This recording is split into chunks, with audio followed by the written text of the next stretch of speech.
Shoot Mr. Marlowe twice, severing jugulars and carotids with near surgical precision. He will die watching me take what is his away from him. This is my design.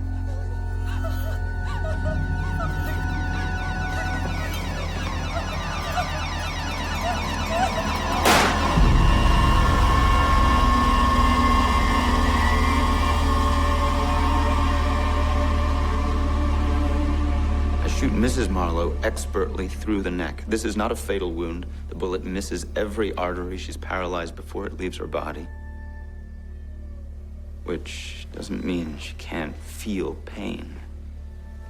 Just means she can't do anything about it. This is my design.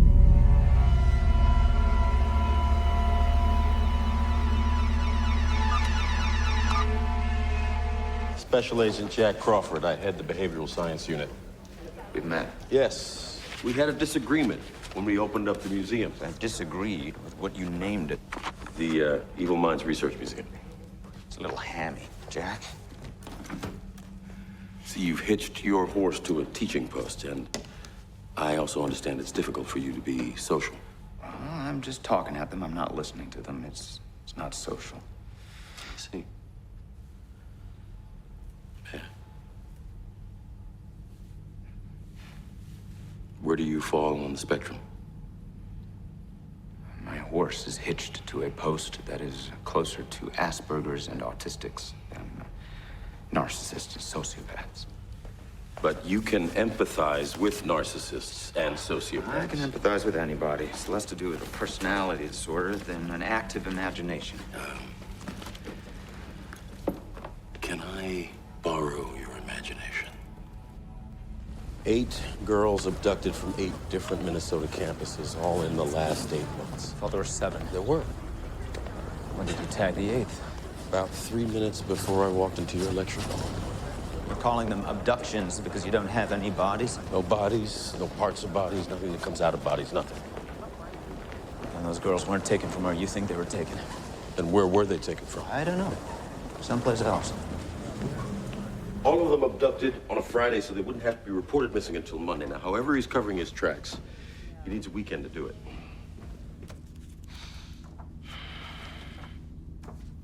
Number 8. Elise Nichols. St. Cloud State on the Mississippi disappeared on Friday. Was supposed to house sit for her parents over the weekend, feed the cat. She never made it home. 1 through 7 are dead, don't you think? He's not keeping them around. He got himself a new one. So we focus on Elise Nichols. They're all very Mall of America. It's a lot of wind-chafed skin. Same hair color, same eye color, roughly the same age, same height, same weight. So what is it about all of these girls? Well, it's not about all of these girls. It's about one of them. He's like Willy Wonka. Every girl he takes is a candy bar, and hidden in amongst all of those candy bars is the one true intended victim, which, if we follow through on our metaphor, is your golden ticket. So is he warming up for his golden ticket, or just reliving whatever it is he did to her? Oh, the golden ticket wouldn't be the first taken, and she wouldn't be the last. He would hide how special she was. I mean, I would. Wouldn't you? I want you to get closer to this. No. You have Heimlich at Harvard and Bloom at Georgetown. They do the same thing I do. That's not exactly true, is it? You have a very specific way of thinking about things. There have been a lot of discussion about the specific way I think. You make jumps you can't explain with. No. The evidence explains. And help me find some evidence. That may require me to be sociable. You're not supposed to be in here. You wrote the standard monograph on time of death by insect activity. Found antler velvet in 2 of the wounds. You, not real FBI? I'm a special investigator. Never been an FBI agent? Strict screening procedures. Detects instability. You unstable?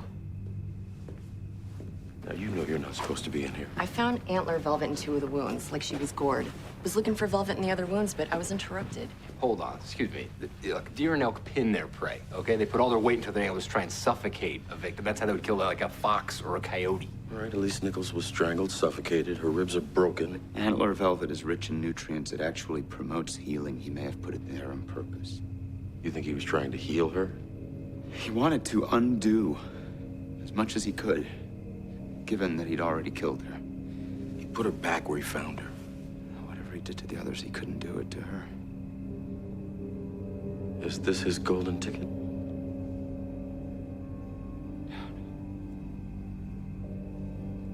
This is an apology.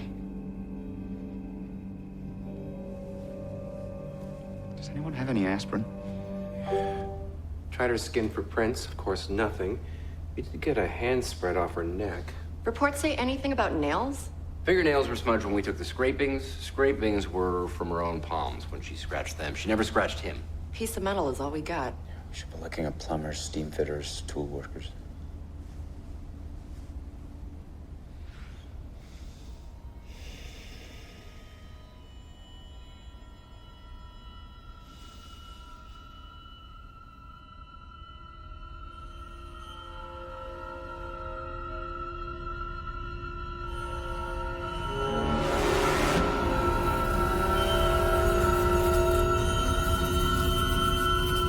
Other injuries were probably, but not conclusively, post-mortem, so not gored. She has lots of piercings that look like they were caused by deer antlers. They didn't say the deer was responsible for putting them there. She was mounted on them. Like hooks. She may have been bled. Her liver was removed. You see that? He took it out, and then, yeah, he put it back in. Huh. Why would he cut it out if he was just gonna sew it back in again? There's something wrong with the meat. She has liver cancer.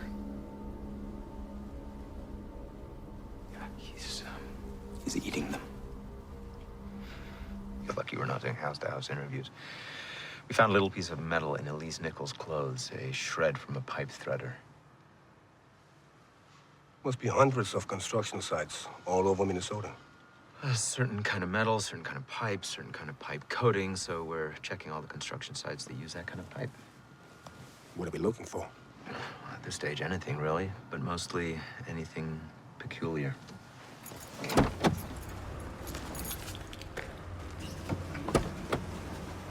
Two fellas from the FBI. They're going through the drawers now. Mm-hmm. Putting papers in file boxes. Yes, they are taking things. No. Well, they didn't say. Yes, they can. What did you say your names were? Garrett Jacob Hobbs. He's one of our pipe threaders. Those are all the resignation letters. Plumbers Union requires them whenever members finish a job. I'll call you back. Does Mr. Hobbs have a daughter? Might have. 18 or 19, wind-chafed, plain but pretty. She'd have auburn hair, about this tall. Maybe, I don't know. I don't keep company with these people. What is it about Garrett Jacob Hobbs you find so peculiar? Left a phone number, no address. And therefore he has something to hide. The others all left addresses. He also missed work for days at a time. You have an address for Mr. Hobbs?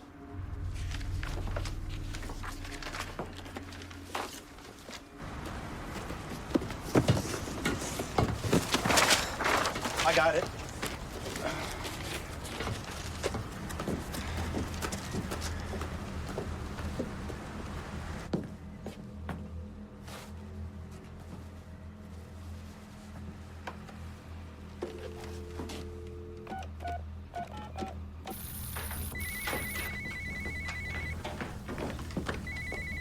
Hello?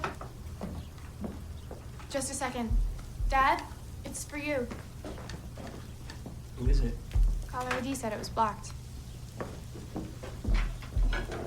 Hello? Mr. Garrett Jacob Hobbs. Yeah? You don't know me, and I suspect we'll never meet. This is a courtesy call. Dr. Edith Nicholson? Yes, that's me. Step in. Beata Becker and Sylvia Otterson were both patients of yours? No, they were both patients at the clinic. I never met Sylvia Otterson. Can you tell me who treated her? No, I'm bound by patient confidentiality. She's dead. Oh. Oh, no. Right.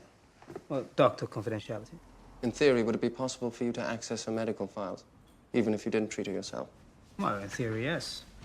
The doctors at the clinic have access to the files of every patient, should they choose to look at them, which I did not. What did you see Beata Becker about? Well, that is confidential. How do you know Arvistope? Arvi? Well, I've known Arvi for years. I do research in premature birth. We have a small charity, and Arvistope is one of our biggest supporters. Huh, I wouldn't have thought that a man who goes on so much about family values would support a clinic that specializes in abortion. Well, we specialize in many different areas. And Mr. Stope supports our research in premature birth. So do you see each other socially?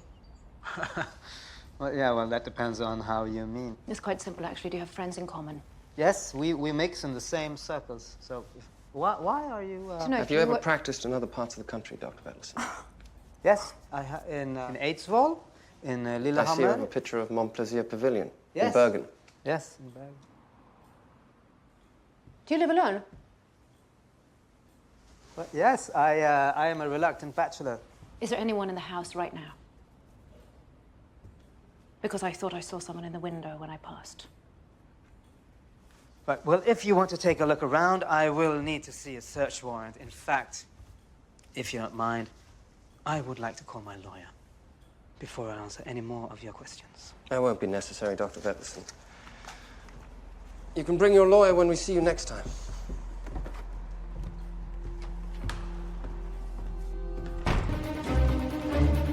All right. Okay, Harry, we just picked up a signal, heading west towards Telemark. It is a red Volvo, registered to Mattias Lund Helgesen, Rjukan 2421. The house is pretty remote. There's an access road, but that's it, and there's a big lake around it. Helicopters are grounded because of the weather, but Delta is on their way. Anything on Matthias's family? Okay, I've got something here. Jonas Lund Helgesen, former police officer, lost his job in '89. A scandal involving a woman drowning in a car. Probable suicide. She had a son. Father unknown. He was sent to an orphanage.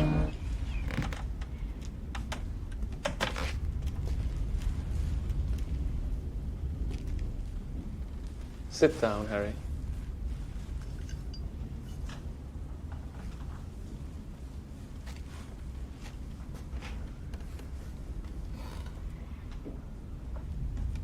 Pass me the gun.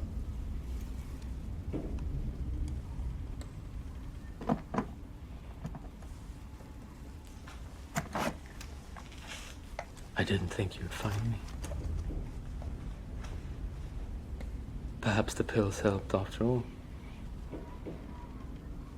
I spoke to Philip Becker. What's going to happen when Josephine Becker finds out he isn't her father? She'll still love him. Wrong answer.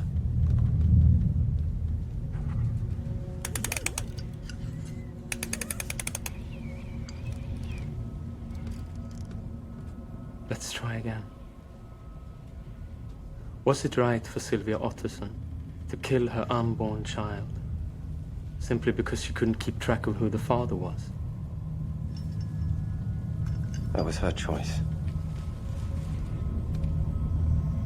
Too short. Maybe she was afraid. What about you, Harry? You have a woman who loves you. A boy who's devoted to you. Why did you abandon them? They deserve better. Too easy.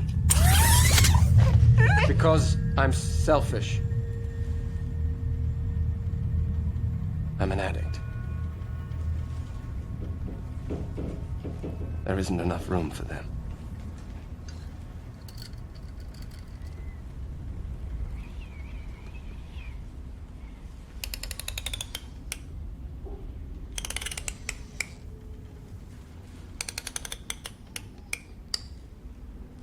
You know, when I first saw your picture in the papers,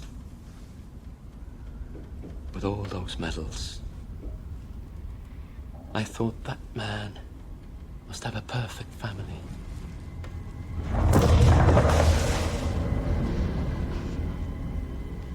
And here you are. Last question. This boy, who doesn't even know who his father is, who has had to put up with so many men like you and me, taking his place. Does his mother deserve to live?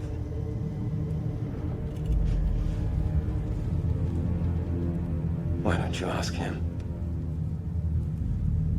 Dallas police reached out to FBI to say, we have 2 women that are killed in very similar circumstances, and both of them have had their eyes surgically removed. And the FBI checked their database, and they tracked most of the murder cases in the United States. They did not have a victim that had its eyes surgically removed. Nobody had had this kind of case before. They had no idea who to look for. The FBI's behavioral unit focuses on the killer's unique mark to help them build a psychological profile of their suspect. She had a cut just to the right of her eye in this temple area that on X-ray we had seen a little fragment of metal. We removed a small triangle of what turned out to be an X-Acto knife.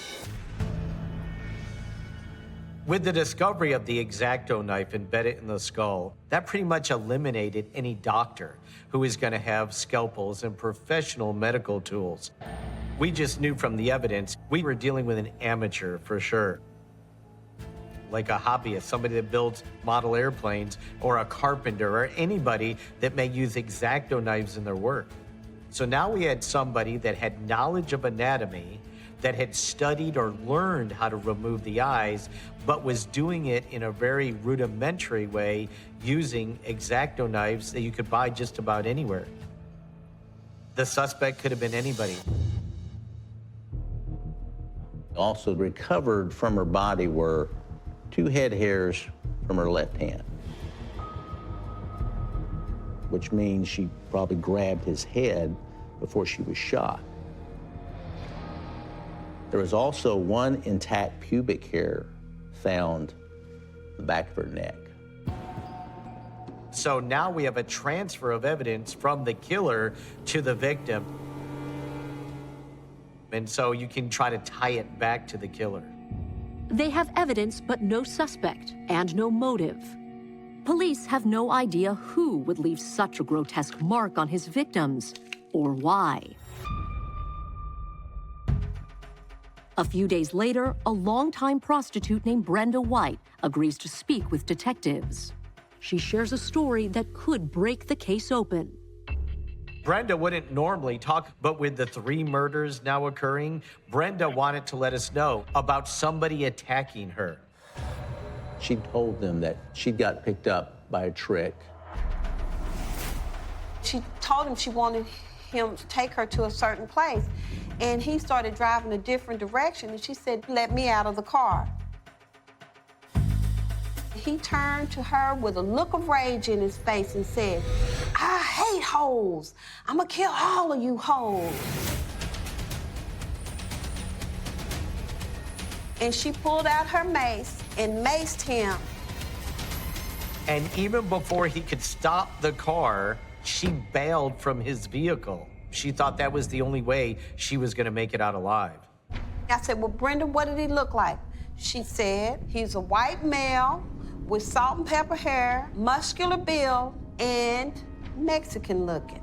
He's not Mexican, but he has an olive skin tone. That's what she meant. The improved description doesn't match that of Axton Schindler, the only person of interest police have developed in the case. Officers Matthews and Smith decide to take this new piece of information and try out some new technology at the police department. I said, "I'm going over to the constable's office and I'm going to utilize their computers to try to find this John." The two beat cops enter in all the addresses they've come across in their investigation to see if any are linked to a man who matches the description of Brenda White's attacker. Police have a name for their suspect, the man who may be responsible for leaving his terrifying mark on 3 victims. We found out that he had an overnight job as a part-time newspaper delivery man, which would excuse him from his house during the wee hours. We were certain that we were on the right track. Our next step was to go to the homicide division. They had no idea what kind of reception they're going to get when they bring their investigation to these veteran homicide cops. Well, they laid out the whole case of what these girls had told them and this El Dorado address and Charles Albright's association with it and Albright's past and how he matched the description. The detective in charge asked me to go to Brenda White and present a photo lineup with Charles Albright's picture. We met Brenda White, and as soon as I presented that photo lineup to Brenda White, she said, "That's him," without any hesitation. My partner and I decided to show Veronica Rodriguez a lineup. She identified him also as the person that she escaped and got away from. Once we had 2 positive identifications on Albright, we contacted the tactical squad and told them that we had warrants and that we were going to run them at a residence on El Dorado in Oak Cliff.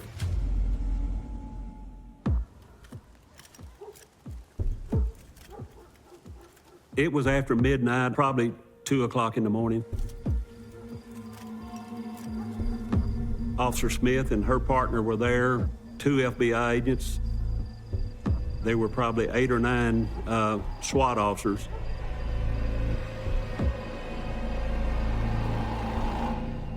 That's when we told the SWAT people we were ready to go. They threw flashbangs through 2 windows.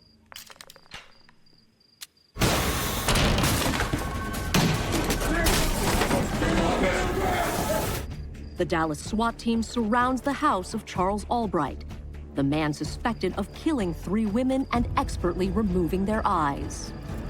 Once we got the signal that everybody was in position, the house was breached, stun grenades were thrown in, literally blowing the suspect out of his bed.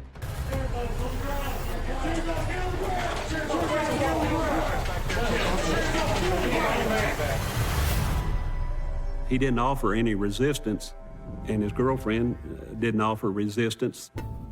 Took them both outside and split them up. I escorted his living girlfriend out of the house. She was a middle-aged lady. She was visibly shaken and had no idea what was going on. I gave her a cigarette, calmed her down because she had just been through utter hell. And the next thing I saw was Charles Albright in red bikini underwear. And then they brought him over to me and they said, "Officer Williams, is this the guy?" And I said, "Yes, that's him." I can tell you one of my proudest moments as a police officer was when the sergeant of the tactical team called me inside and said, "You deserve this," and handed me Charles Albright to take to the squad car, the arrest of a serial killer. And it was emotional. I still get emotional thinking about it. Then investigators find what may be a crucial lead. We found information that led us to the place on Westmoreland where he had a storage unit.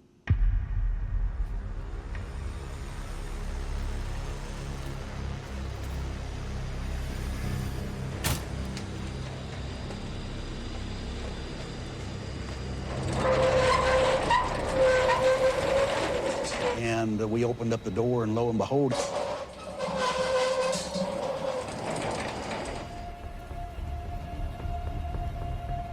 it was like a scene out of a horrific movie.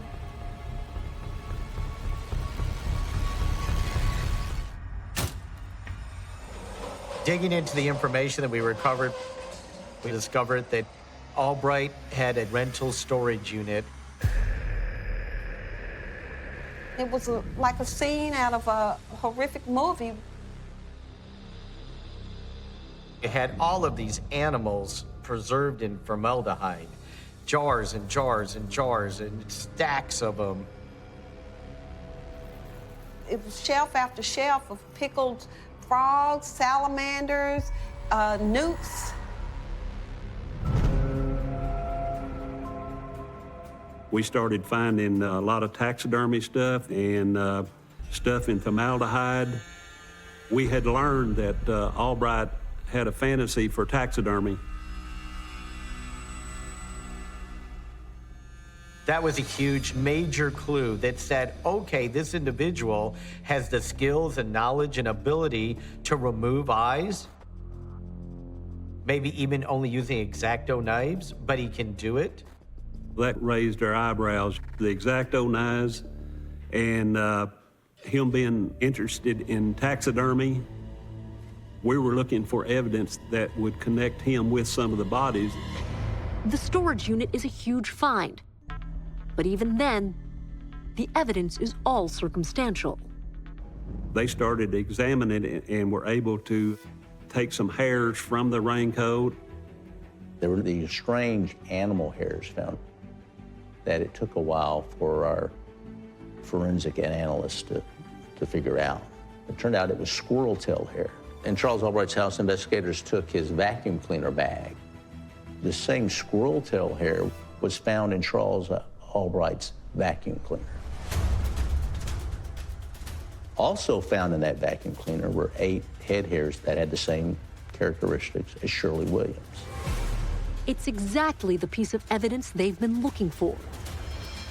And several weeks later, police get results back from the lab that analyzed the hairs found on Shirley Williams' body. They were a match.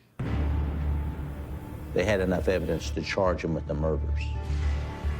There was a lot of pieces put together to build a case to convince a jury.